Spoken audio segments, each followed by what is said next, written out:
really affirming who I am every single day.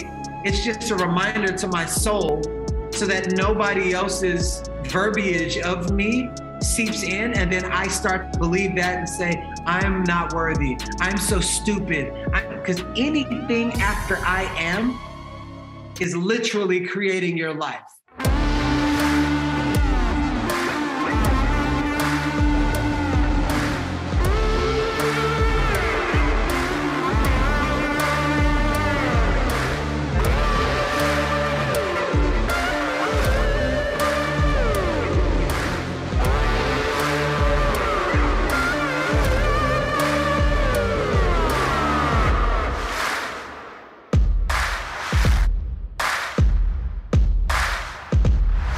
Alrighty, folks, welcome back to another episode of the True Life Network podcast.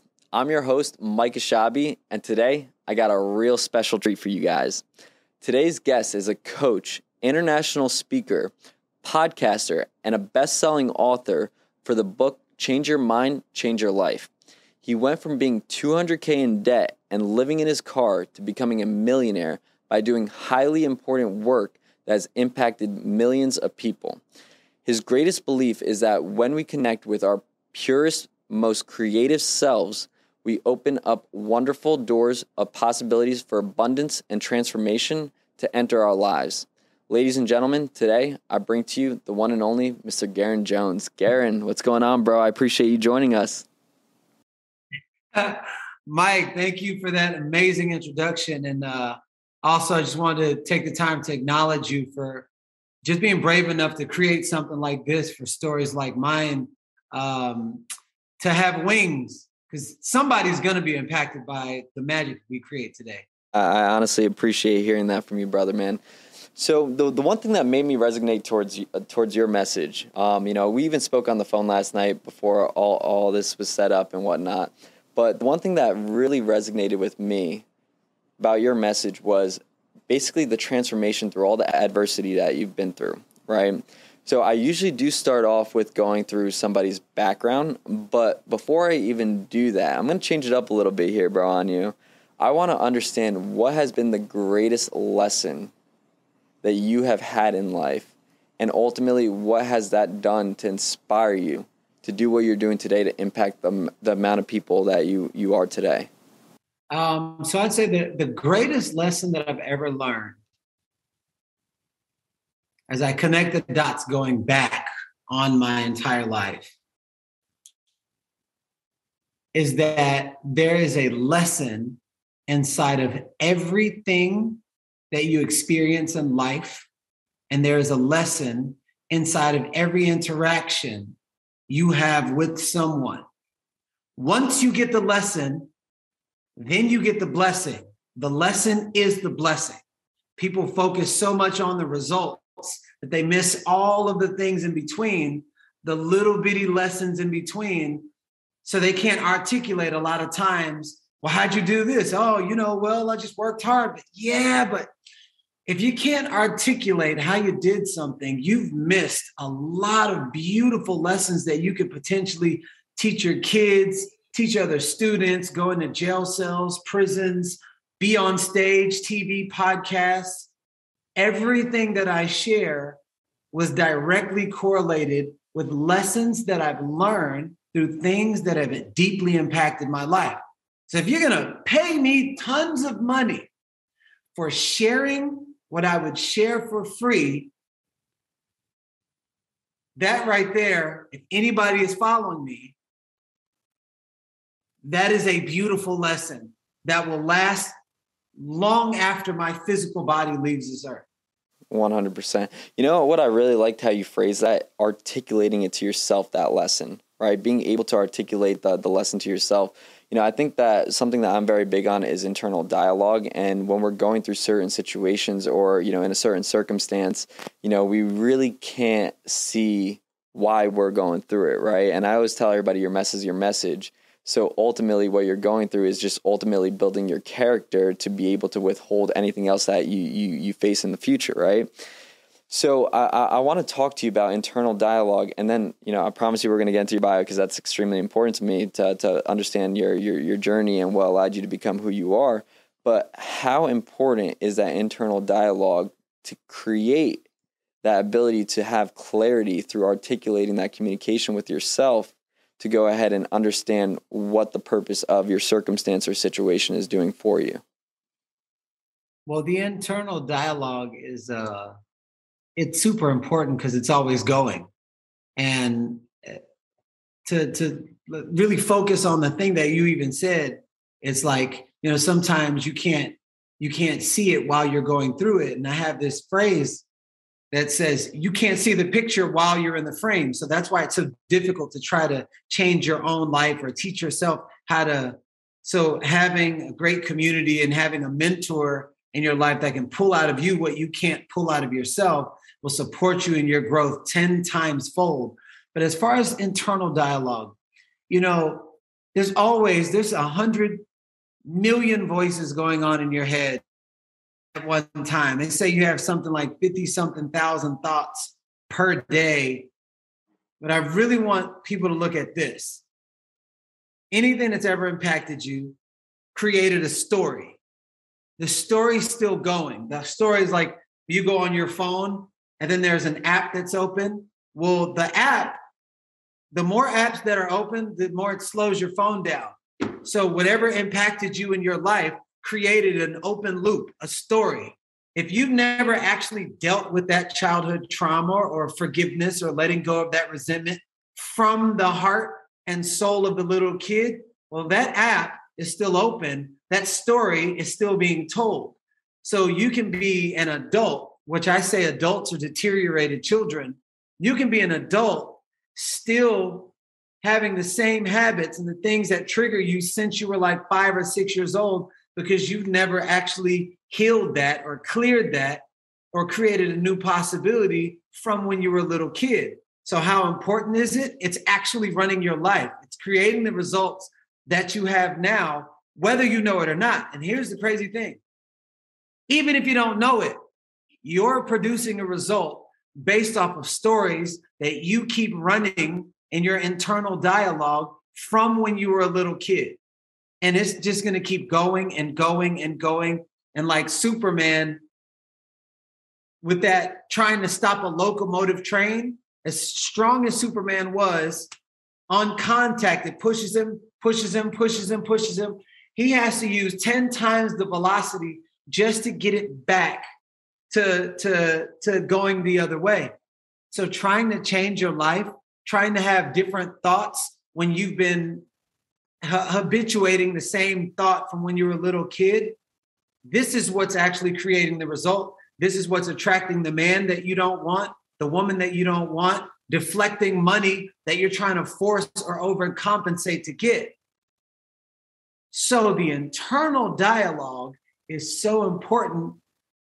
It's like your internal compass. You put a specific address in the GPS system, it'll give you 5 different ways to get there. So whatever you keep telling yourself is an internal compass. It's telling you this is the direction I want to go in. This is the energy that I want to be in. This is the frequency that, of the people that I want to be around. And if it's not an empowering narrative, you're going to keep attracting more of the same.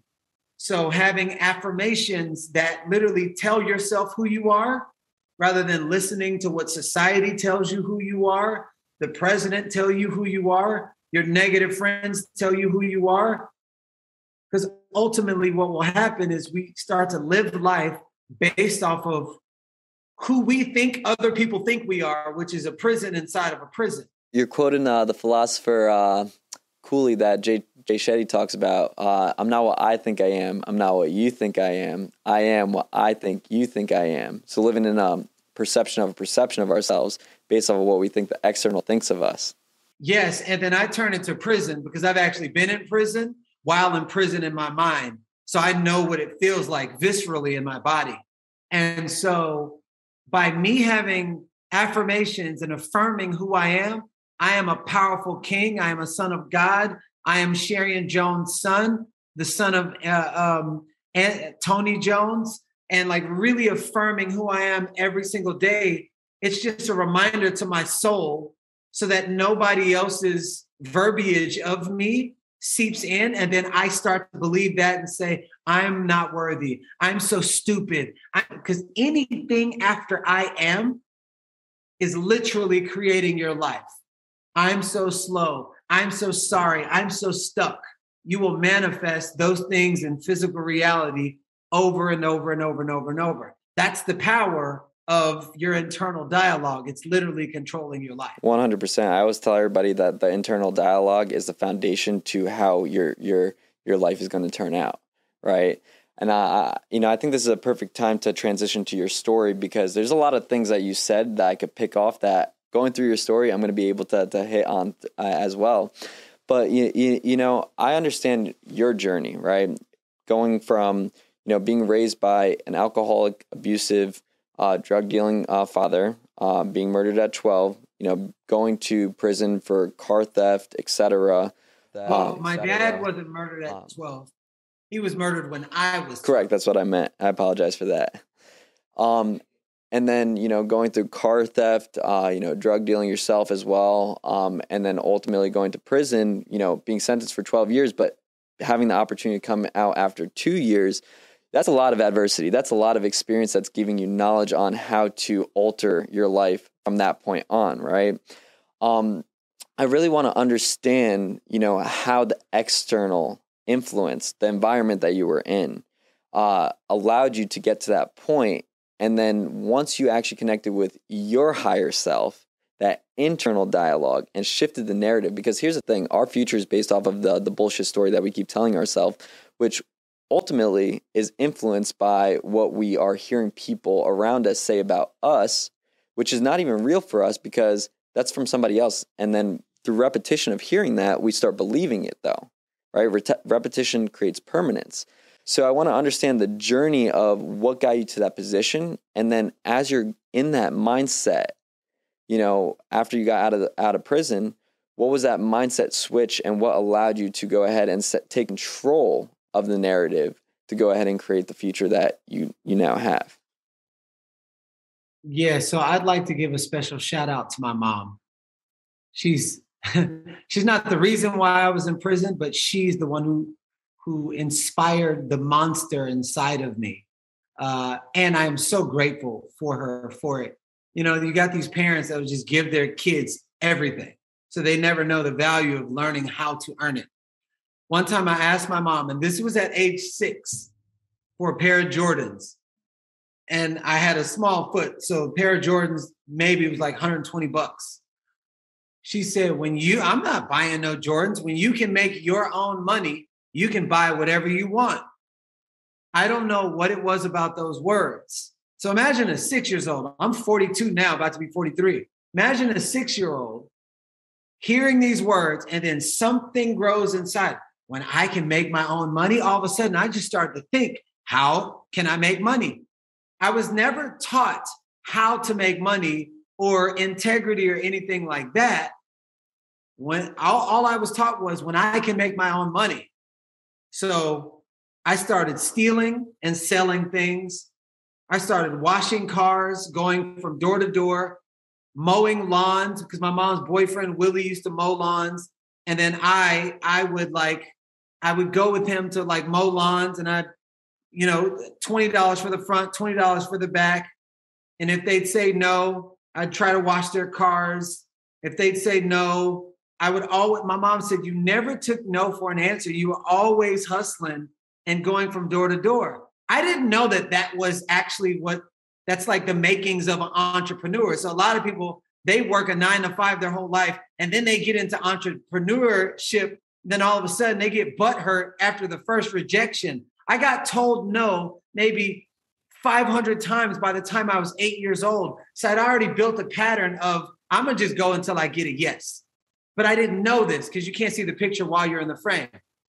So 5, 7, 9, 10, 11, 12, I was hustling. I would dive at the bottom of lakes to get the golf balls at the golf course to sell them for $1. I found every way that I could to make money because I never wanted somebody to tell me no because they didn't have any money. And my mom planted in my head, when you can make your own money, you can buy whatever you want. So I broke into the neighborhood concession stand, stole pixie sticks, blow pops, sour straws, all these things, sold them at school. Within 3 days, I had just enough money to buy. And then I told my uncle to take me to the mall, bought me some patent leather baby blue Jordans. And I'm like, oh my God, that was easy. So that was the thing that started it all. I just never stopped stealing. And the only kind of people that wanted to hang out with thieves were other thieves. And typically thieves, it's not all gangbangers are thieves and not all drug dealers are gangbangers. However, I got into selling like little weed sack and I was selling this, but the people that wanted to hang out with me were the people that were in the streets. I was never in the streets like that. I wasn't like a gangbanger, but I ran around with gangbangers and I ran around with thugs and I ran around with that type of crowd because I did pretty much everything that they did and I was fearless at doing it. And they're like, man, we sent him out to do something and he just goes and comes back. What's next? So that was from elementary school, middle school, high school. I started getting in trouble, went in and out of juvenile. First time over the weekend, got put on probation, broke into 62 cars in one night, ended up getting caught. Each car was a felony. So imagine a 15-year-old having 62 felonies and getting tried as an adult. So all of that happened. And I was like, man, I gotta find a way to turn over a new leaf. And I just didn't know how because I love the exhilaration of being able to put myself out there and risk. Most people don't even take risks with good things. And I would just put myself out there. And for some reason, whenever I wanted something, I always found a way to make it happen. So that was, my family doesn't come from money, and my mom did the best she could with what she knew. So whatever she couldn't do, I did my best to make it up for me. And before I knew what influence was, I would tell people, hey, you want to go break into cars? We're going to go do this. Next thing you know, there's like 15 other kids coming with me. And I'm like, man, all these kids were straight A students. And now they're doing all this stuff like I'm doing. And I'm like, oh, but connecting the dots, looking backwards, I didn't know that was influence because I was so fearless, putting myself out there, taking risks, always having money, always having the fly stuff. And I'm like, oh, this is cool. And they're giving me some kind of merit, some kind of recognition because everything I say I want, I go out and get. Never learning, and I'm going to book it in this, never learning other ways to make money. I just knew when I want something, I get something. So only in the means that I knew. You get older, then all of a sudden it's no longer juvenile. Now, somebody offered me for an opportunity, and I'm at a club in Paris because I had a girlfriend in France, and I always wanted a lifestyle. I always wanted to be a millionaire. I always wanted to retire my mom, but I didn't want to be no stressful millionaire. I wanted to be a peaceful, fun, dancing, have a great time, have nice cars, have nice things, an extraordinary quality of life. And I always knew I was meant for the stage and impacting millions of people, but I never knew how. So the first instant of me being in proximity to someone who had all this money, and then they had all the girls, and they had really nice Rolls Royce and Bentleys, and I'm just like, yo, how do I do what you do? And that was the first opportunity that I got. Well, that opportunity was the opportunity to be a drug runner. I didn't know what drug it was. And so I'm driving this car over the ferry from London, over the ferry to Rotterdam, 4,000 pounds, never made money that fast. So, and at that time, it was the year 4,000 pounds? 4,000 pounds to run. So that's ultimately like close to $9,000 cash, just like that. for driving a vehicle. Mind you, I didn't think about the repercussions, but I never thought about the repercussions when I was a little kid. And how old were you at this point? 22. 22. Okay, yeah. So you're like, okay, basically $9,000. I'm gonna do anything to get that money. Yeah, and at that time, the U.S. currency, it was 2.3 U.S. dollars per pound. So then you get 4,000 pounds. You drive this car, which was a Beamer, a BMW truck. I'm like, yeah, I get to drive a nice car. I've always wanted to do this, and you're gonna give me some money to drive this thing. The route was so easy. I didn't know what drug it was, but I was just willing to do it and not think about it. Mind you, at the same time, I was already modeling with Ford in New York and Wilhelmina in LA. I had billboards all over the city. I was in Destiny's Child Jumpin' video, Joe Stutter remix video. I was in Chantel Impossible video, but I was the main person in the video. So I had lots of beautiful things going on.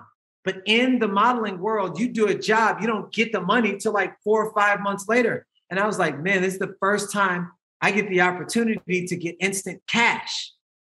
But here's what I want people to know.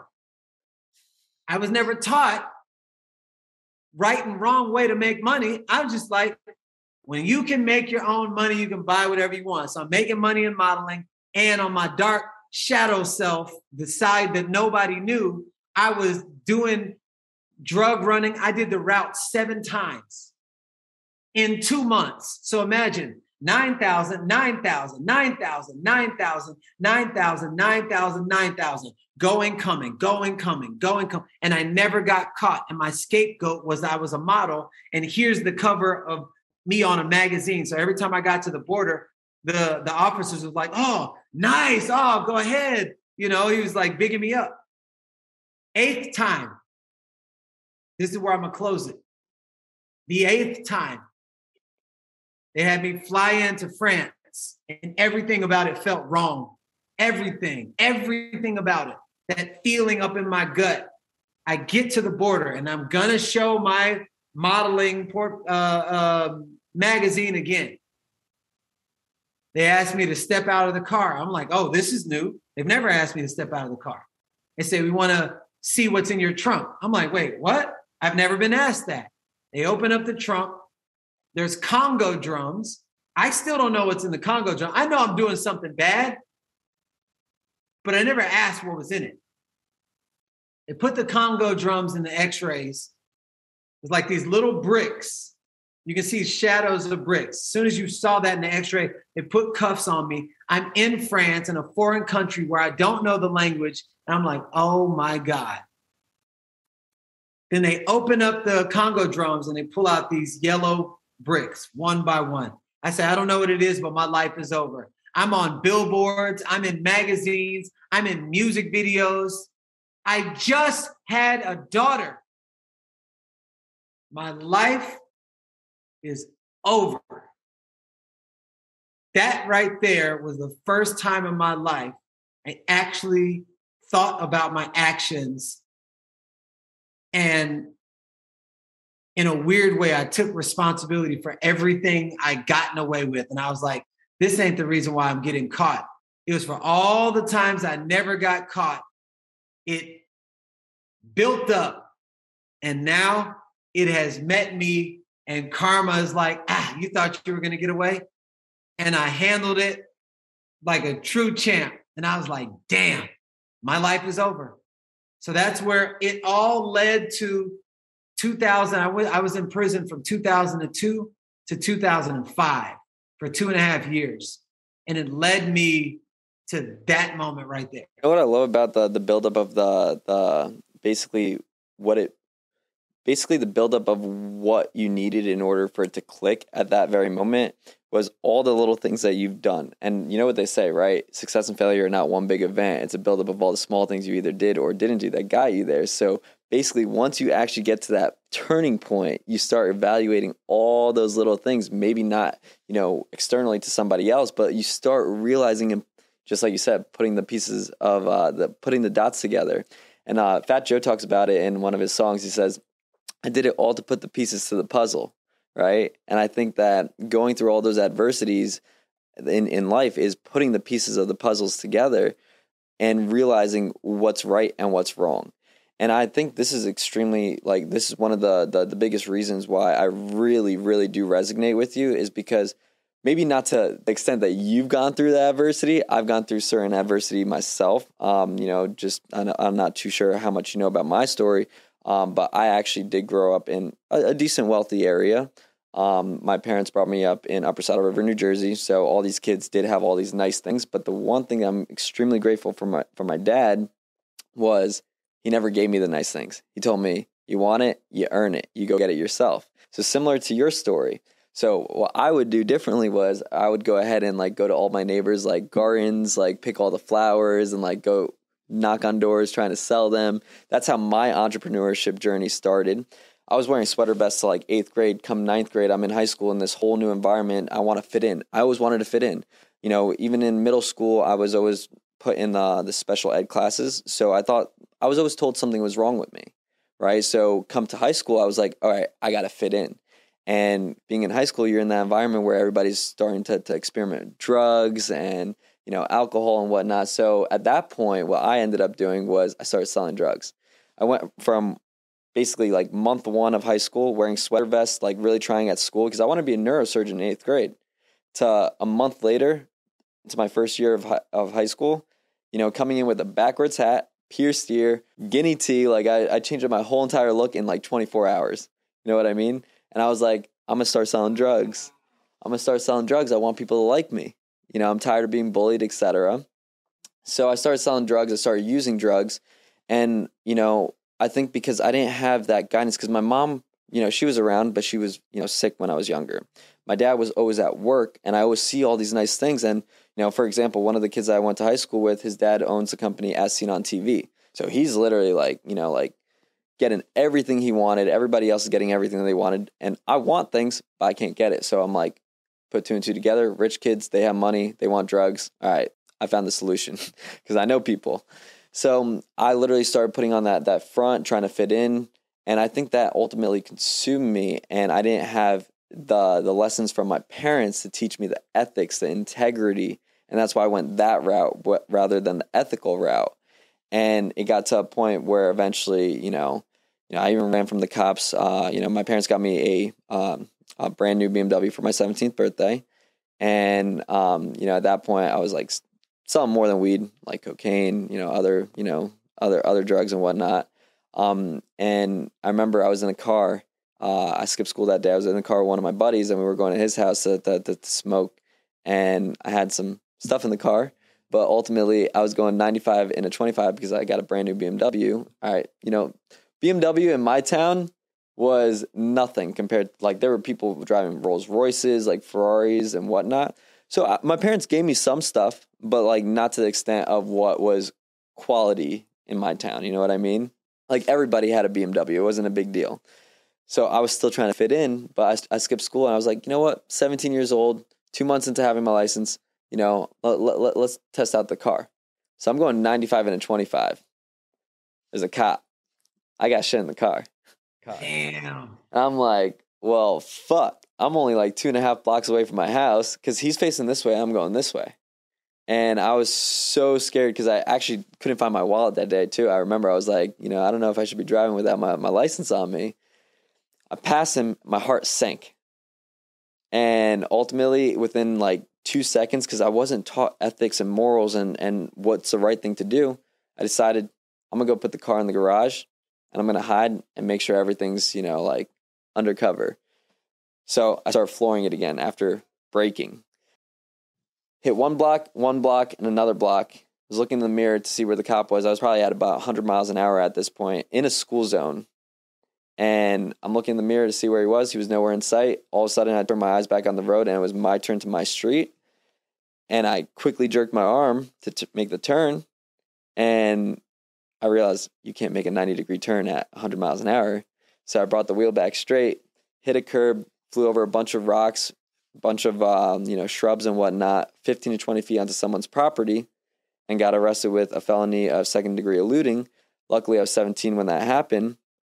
and ultimately everything got dropped. But that was like the first time I started evaluating like, hey, maybe there is a right and wrong way to do things. Just like how you said, it was that one instance that you started evaluating all those previous actions. And I think it really does come down to the adolescence, like you were saying. You have to really understand that the impactful thing on a human being is the first 7 years of life. Who are you surrounded by? What are they teaching you? And ultimately, that's the thing that's going to build like things such as self-esteem, confidence, your ability to think in a proper manner. And that's why I think I really resonate with you, because even though maybe it's not to the extreme that you were at, it still resonated with me. I can hear a lot of the similarities. Correct. And I think that's why I connect with the way that you portray your story. What I think that most people don't do is evaluate all their previous actions. They don't realize why they are where they're at, and then they start being in a victim mode, right? They start saying, why is this happening to me? Okay. Take the time to disengage from the external noise and what's going on and trying to fit in, and take time for yourself to talk to yourself and evaluate all the actions that you've done and ultimately figure out, what do you want in life? Why do you want it? And how am I going to do it based off of my experiences? Yeah, no, what I was going to say is because we weren't your childhood domestication is a form of language. The community that you hang around is a form of language. Culture is a form of language. So trying to change something that is completely different than the way that you know how to look at life is like you handing somebody a book and it's like, hey, here, speak this Japanese, and you've never spoken it before. So it's difficult. It's like me telling you, hey, unlearn English. You know what I'm saying? So, but you can learn a new language, and you can learn a new language. And so that's what we don't get taught this in school. Most parents don't teach this. There's a lot of more awoken parents now. Most parents back in the day, it was only an elite few that maybe had a cousin and stuff like that. Definitely wasn't happening in the Black community. I know that for sure, because they're just trying to survive and things like that. But then there are people in this generation that are just practicing emotional intelligence and things like that. Like we have a daughter. You and I have. You have a 7-month-old. 6 months. I have an 8-month-old. 6-month-old, 7-month-old. The way that I have been able to, me and my wife, raise my daughter is in a way that I've never experienced as a child. And even my first daughter, I only raised her to the level of awareness that I had. So trying to get people to understand this new language is very, very difficult. But this is why I became a coach. So why I put out a book. This is why my retreat next week, Awaken the Artist Within, June 10th, 11th, and 12th. This is why I create these things, because it's my form of school so that I can at least expose you to the opportunity to have seeds planted so that you can eventually discover, oh my God, I've had the keys to everything I've been looking for inside of me this entire time. And that's why it's difficult, because we were given the schooling. Cell phones change, housing structures change, styles change, music changes. Our basic schooling that we have in public schooling for kids has been exactly the same for hundreds of years. Maybe that's intentional. They're trying to create employees, bro. They don't want free thinkers. But I think what you're saying right here is honestly the critical point of what can awaken somebody. And what I mean by awaken somebody, I think what it really means to be woke. You hear this quote going around, I'm woke, right? People don't really understand the extent of what that means, I think. And I think the foundation to being woke is having a high level of emotional intelligence. And this is something that you talk about because, before I even get into what you talk about, the reason why I say that is because I always tell everybody all the answers are within. You just have to understand how to navigate the internal to find those answers, right? And my book, Demanding Greatness, on the cover of it, I say, we all have greatness within us, but it's up to you to do the work to go within and bring that greatness out to the world. So everything is that internal game. But the emotional intelligence, I wanted to bring this up on this podcast with you because I know that even when you were speaking with Tom Bilyeu, you're talking about this concept on how emotions dictate your mind process and your heart process. I have a concept that, what your mind is the one thing that has a true power to either make you or break you, because your perception will dictate how you feel. How you feel will dictate how you act, and how you act will determine your results. Your perception dictating how you feel is ultimately that bullshit story that you're telling to yourself. And that's going to ultimately dictate the emotions that will dictate how you act, right? So I want to understand your concept behind the emotions dictating the mindset and the heart set. I'm a big fan of the Bible and just the conversation around them. They said in the beginning there was the Word, and people literally think it was word first. No, the Greek meaning for word is actually sound. It's the vibration. That's associated with feeling. And so that's why whenever, it's like feeling is the secret, and people, they're focused on everything out of them and don't even realize that they can feel their way into like you could be in a room right now. And if there is somebody that you do not like, there's something that you're going to feel, no words coming out of your mouth. And guess what? Somebody 9 times out of 10 is going to feel that. No word. Wow, this is a bad vibe. You can sense when somebody's about to fight. You can sense when something's going down. I could always sense when something good was about to happen. And I'm like, man, I felt something first before the words came out.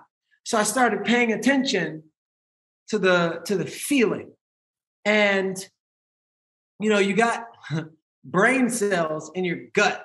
They say you are what you eat, and you are what you absorb. But a lot of times when you're eating certain things, going into your gut, it's feeding your brain because you have brain cells in your gut, and it's all connected.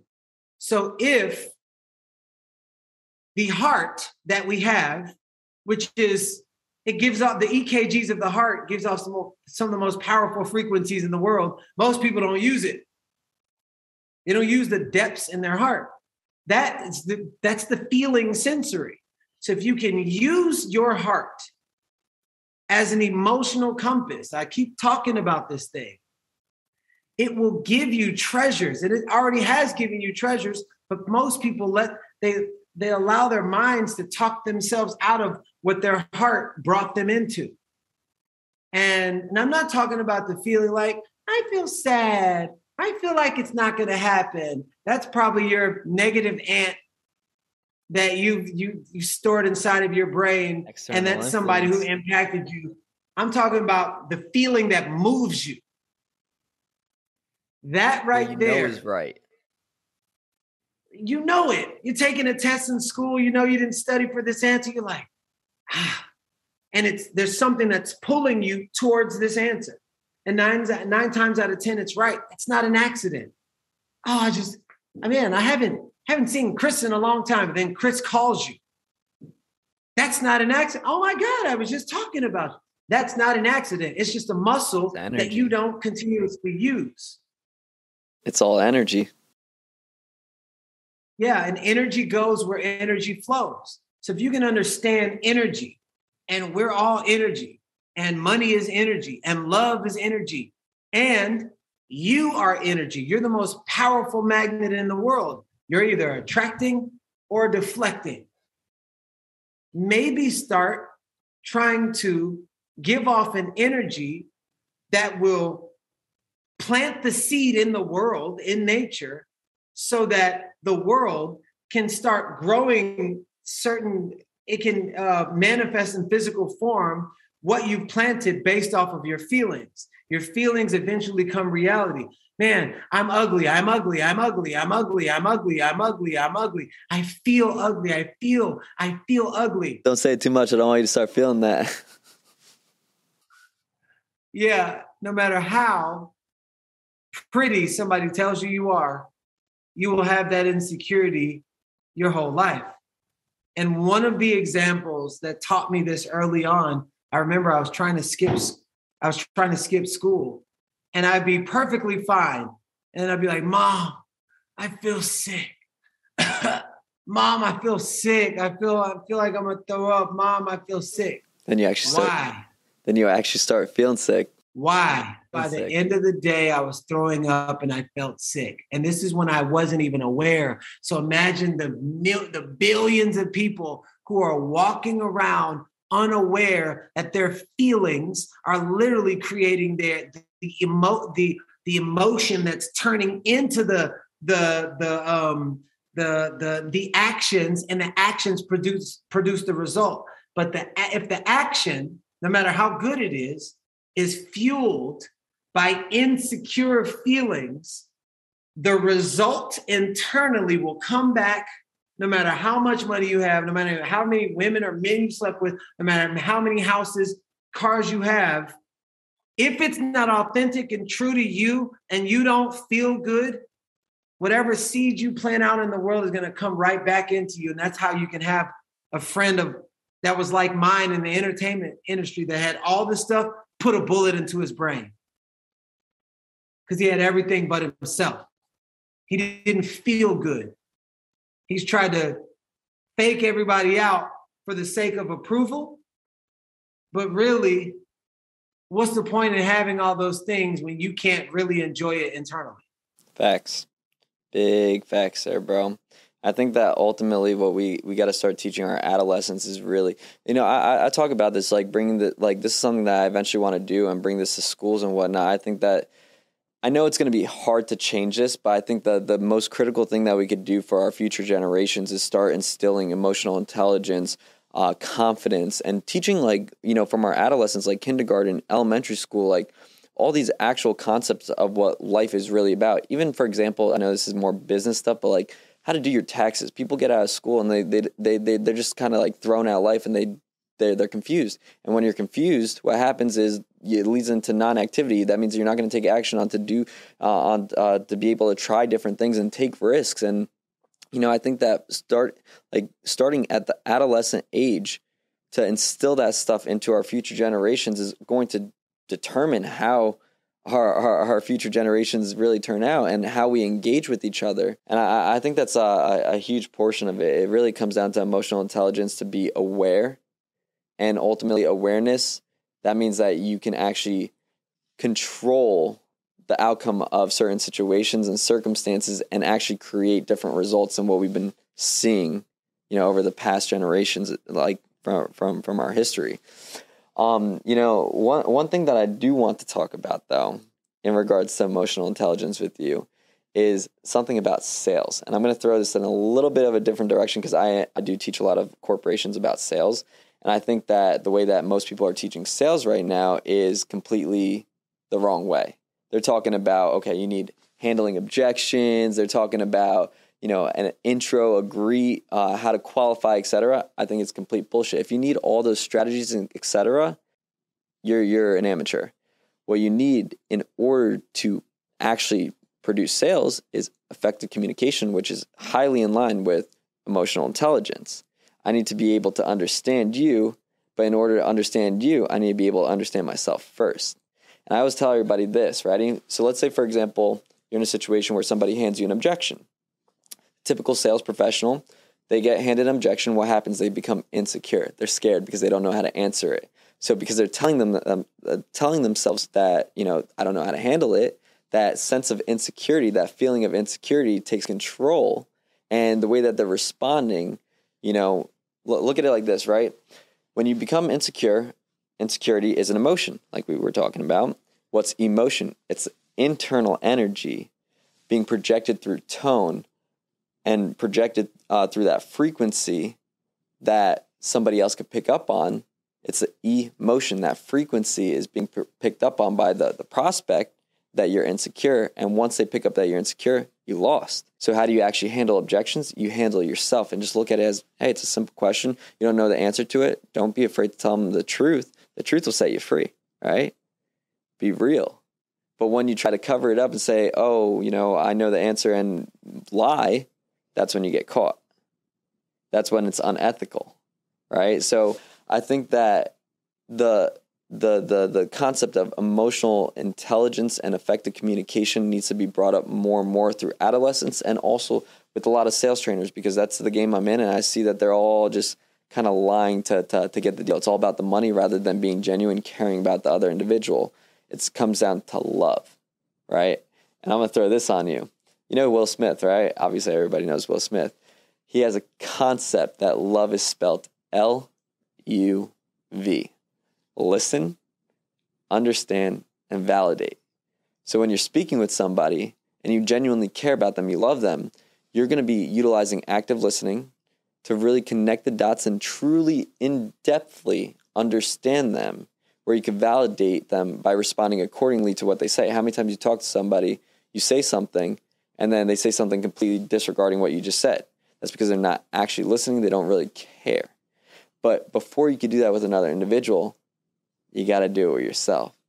You got to be able to understand that internal dialogue, truly, truly listen to yourself, to connect the dots and really understand what it is that you want, why you want it, and how it will unveil itself. It's just by having that clarity, that understanding, because now I understand why, what, and why, and now I know what to do to achieve it. All the answers are within.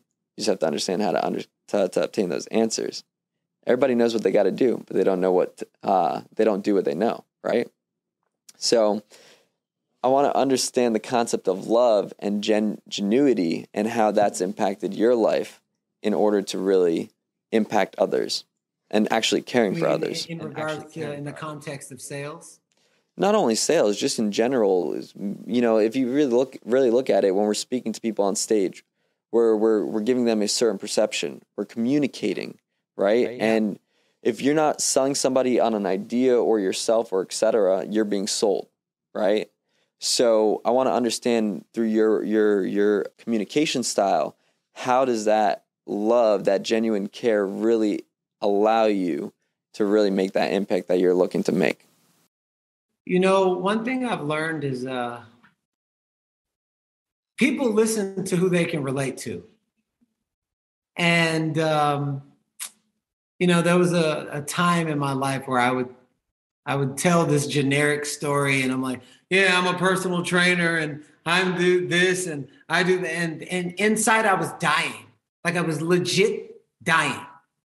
And people would be like, yo, gee, I'm just trying to get like you. And I'm like, man, I actually tried to kill myself last night, but I'm just putting on a front.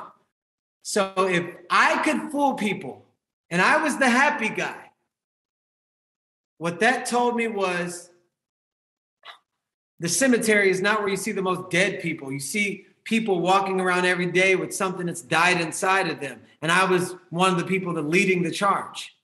So I remember one day where I was like, yo, I'm tired of just lying to myself.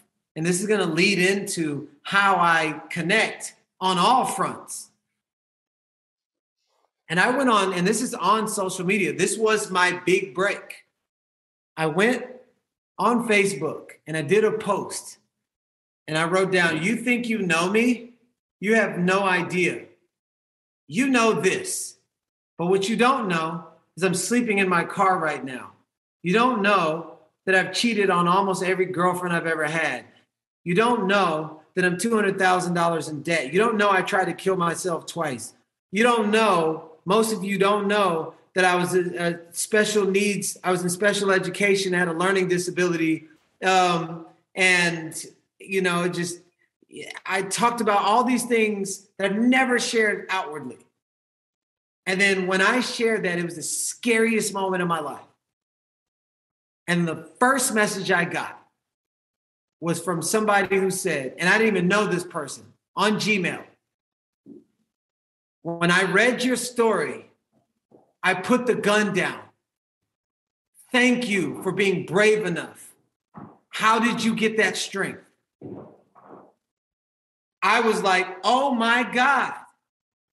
All I did was be vulnerable and be authentically who I really am, instead of hiding and trying to put on a mask. Fifth message I got, someone shared your story with me and I read it. And that day, I was about to drive my car off a bridge. And I decided not to drive my car off a bridge. There was a man one day when I was doing a speaking engagement for it was a sold out crowd, it was like 5,000 people. And he was eyeballing me the whole time. My father was murdered when I was 12 years old. But I, on stage, shared how I made a list of 250 names and I forgave everybody who ever hurt me. And I let go of this resentment. And I forgave the 2 men who murdered my father wholeheartedly. He came up to me. He was like, bro, I just want to apologize. And I said, for what? He was like, man, 20 years ago, I went to prison for attempted murder. And I just got out yesterday. And it was the first time I could ever relate to somebody to show me what true freedom looks like. And I was going to murder the guy that snitched on me tonight. But I saw freedom inside of you. And I want to change my life. If you can change your life, he's like, I said, I swear on everything. I'm letting it go. And it's not, whether he snitched or not. And I saw the power. And he said, I want to apologize on behalf of those 2 men who murdered your father.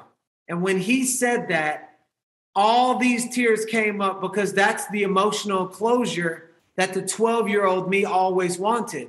So what that told me about connecting with people is by putting yourself out there and then also finding a way to relate to relatable things in other people and not speaking about me, but speaking about me and relates to other things that other people can go through. They start picturing themselves inside of the story that you tell.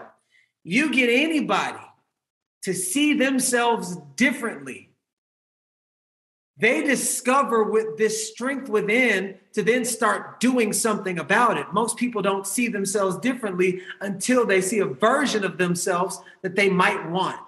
I've put that into my relationship with my wife, becoming a master salesman. Man, you give me a piece of paper, I guarantee you I'll be one of the highest salesmen and selling a piece of paper with nothing on it. Because I don't sell the paper. Come to my office then, bro. I don't sell the paper. I don't sell the product. I fall in love with the process. And I build testimonies and stories. I am a high-paid storyteller. I am a high-paid value creator. I sell the value. And when people start looking at the value like it's the Batman symbol, and I got them going like this, imagining their life, they're already thinking the value for a $200 product is worth $1,500. And they're like, oh my God, I'm going to get all of this. So they're already spending $1,500 in their head. And then when I say it's only a $200 investment or a $500 investment, they're like, oh my God, this is a steal. This is how I can do my one-on-one coaching, charge $10,000 an hour and have 6 active clients that pay me for the year. I mean, easily. This is not even kind of. This is easily. I had to turn people away because I had a new baby. And I'm like, I need the bandwidth. So I'm going to start a mastermind program. And you know what I'm saying? So I had to raise my prices to make it make sense for me and my family and how I want to live my life, is because the results that come from that teaches you how to have sovereignty over your own self. And then you're able to compress time frames. And I say all of that because I'm a great listener. I'm a great value adder. And when people work with me, they don't see themselves different. So I get them to see themselves different and then back it up with systems and processes in a way that's tangible to their listening and application. And they're like, oh, oh my God. And the referrals are crazy. So I don't sell the product. What I do is sell value. I sell like the way I communicate is very practical. I could speak on 15 different levels if I want to, but I don't want to because 15 different levels is not where most of the people are. If you want most of the people, you got to speak practically. 100%, bro. And then bring them and educate them to all of the higher levels. But you got to meet the people where the people actually are. Otherwise, you'll get this small portion of people. Bro, I honestly love you for just saying that, because I think that like I'm extremely in line with you. Anytime I'm talking to my salespeople, I kid you not, I tell them stop chasing the money and start chasing being a person of value, and the money will come. Fuck the money. It's not about money.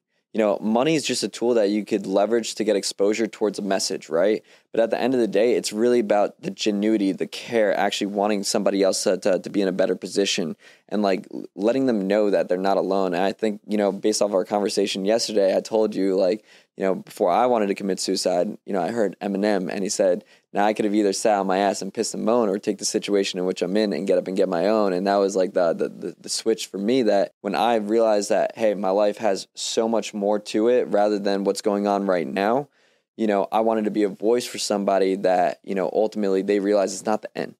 And it's about that value, showing them that they're cared for, that, you know, hey, you're not alone. You're not the only person going through it. And, you know, there's other people that you could resonate with, and that's going to ultimately help build you up.